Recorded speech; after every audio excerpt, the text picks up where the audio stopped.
Dear Polish and Canadian veterans, members of the Polish-Canadian communities in Canada, ladies and gentlemen, mesdames et messieurs, there are crucial moments in the history that defines the world's future.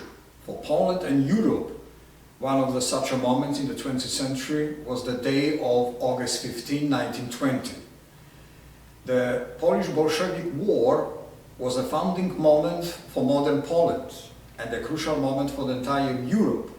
It was the real clashing points of two different civilizations. Marshal Józef Piłsudski built the Polish state on the foundation of fight, freedom, security. Less than 2 years after the First World War, Józef Piłsudski and his military team directed the struggle of Poles against the Bolshevik invasion in 1920 to maintain a sovereign nation while maintaining vital human and military resources to meet the challenges of new state after Bolshevik aggression. Crafted with the precisions and perfectly executed so-called Piłsudski maneuver in August 1920 remains not only highly regarded military masterpiece, but also still remains one of the most crucial conflicts of the European civilizations against Red tyranny and Bolshevik ideology in different forms. It was then that Poland, newly reborn in 1918, fought a decisive and victorious battle with the Bolshevik forces that aimed to spread the fire of the communist revolution in all across Western Europe, devastated by the human and material losses of the Great War. According to one of the British diplomats, was the 18th decisive battle in the history. In the light of the need to defend the very existence of the newly regained homeland, political differences among the fathers of the Polish independence receded to the background.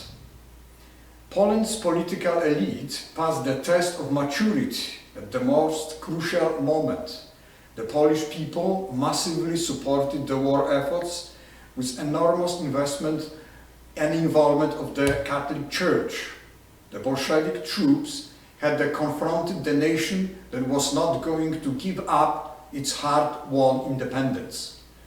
The central point of the Polish-Bolshevik War was the Battle of Warsaw, a daring counter-attack on the Bolshevik forces advancing towards the center of Poland, the Polish capital, and executed the plan by the chief commander, Marshal Józef Piłsudski.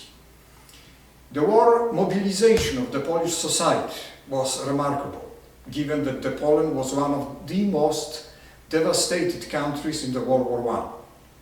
Also remarkable was the response from the Poles, as evidenced by the how amazing first General Haller's volunteers army was formed to soon exceed 100,000 troops. More than 20,000 soldiers were from the Niagara-on-the-Lake camp here in Canada. The press called the Poles' victory the miracle of the Vistula, in a clear reference to the miracle of the Marine in the World War I, when the French-British forces stabbed the German armies. The Polish-Bolshevik War was not only about the clashes of huge armies, the spectacular efforts of the entire society, or the strategic genius of the commanders. Today, 100 years after the victorious Battle of Warsaw, is perfectly opportunity to remind ourselves and the whole of Europe about the victory of the Poles against the Bolshevik Revolution.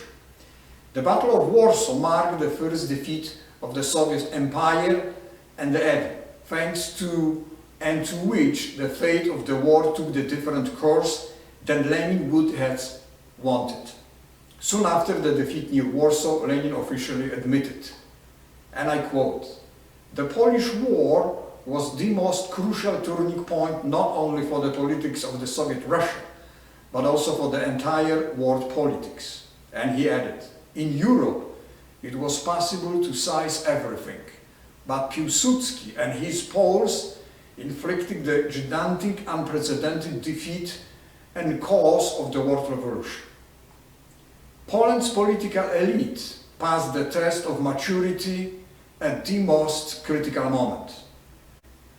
The victory in 1920 protected to the large extent the freedom of European nations, mainly for the Central and European nations and countries, and to protected them from the totalitarian darkness of communism and Bolshevik ideology. Dear veterans, ladies and gentlemen, the celebration of the Polish Armed Forces Day and anniversary of Battle of Warsaw provide an excellent opportunity for presenting remarks about Polish Armed Forces today and Polish-Canadian military cooperation. The complexity of ongoing processes in the modern world related to the military and hybrid threats, as well as the rapid global climate changes, proves that peace and freedom require constant efforts.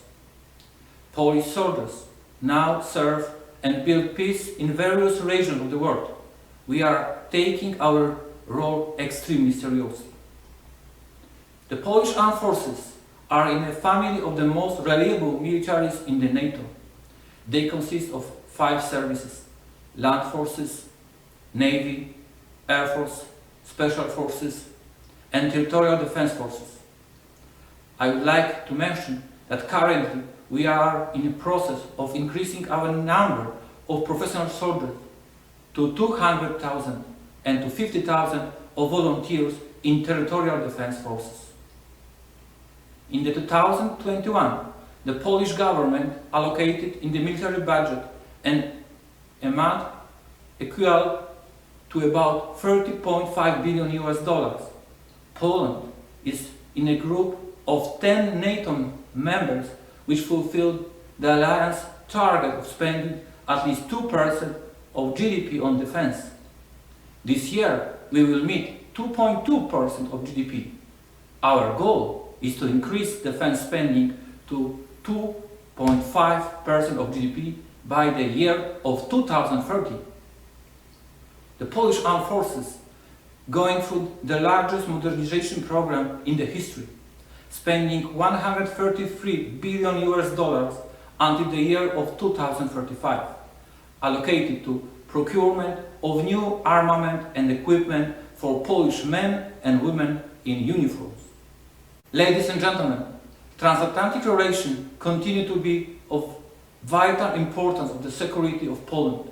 We are strengthening NATO eastern and southern flanks together with our alliance.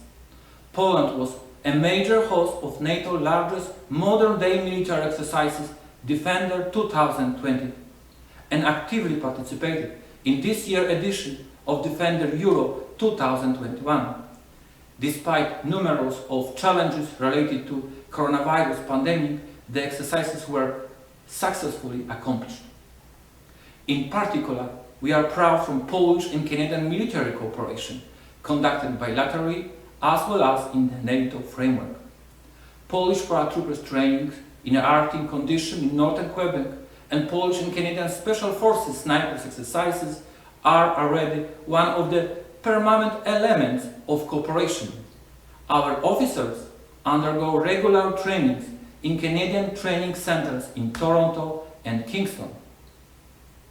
Ladies and gentlemen, over the past 100 years, Polish-Canadian brotherhood in arms has been noticed as an undeniable historical fact.